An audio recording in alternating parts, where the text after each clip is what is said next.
Well, welcome to this month's Daytime Book Club. Our featured author this morning has quite the background: business owner, consultant, communications engineer, and author. He has been active in amateur radio for more than 50 years now and has published a book called Wes Schum, Amateur Radio's Unsung Hero. We are honored to get to talk with Nick Tusa this morning via Zoom. Good morning, Nick. Good morning to you. First of all, I have to say, I'm loving the background here, and I know amateur radio very near and dear to your heart. Oh, yeah, I grew up with it, and it's really how I got to meet Wes Schum. So, yeah, it's an important part of my life. And you said Wes has been your mentor. That's correct, yeah. Well, I started a conversation with him by letter when I was in high school, trying to understand how some of his equipment worked.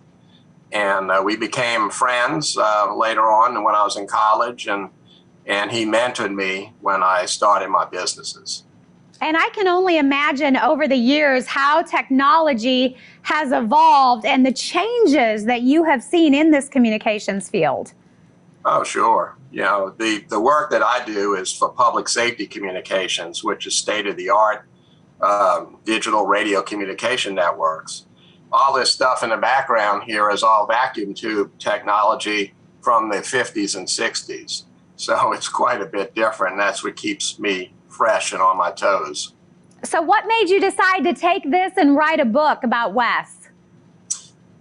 Because he was such an important part in the history of amateur radio, and I wanted to help new people to the hobby understand what his contribution was. And what he did was brought a new technology, which was really in the radio art, improved and perfected during World War II.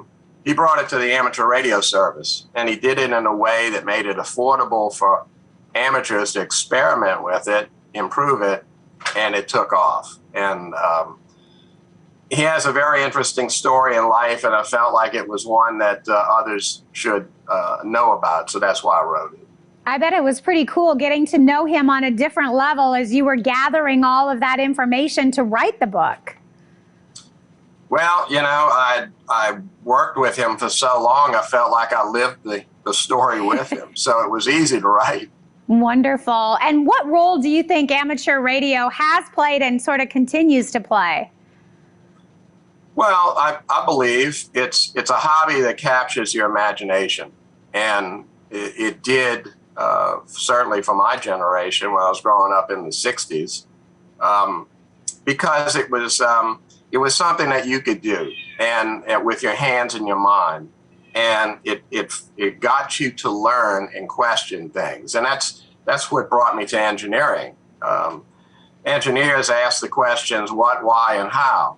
And as a kid, I was wanting to understand why these different things worked and how they worked and how I could make them better. And I think that's an important lesson today for young people as they pursue their ideas and dreams. Yeah, well, sounds like a very interesting read. Nick, thank you so much for taking the time to join us this morning. Thank you for having me. Absolutely, and his book is available now. For more information, you can check out the website jancarrollpublishing.com. We'll be right back.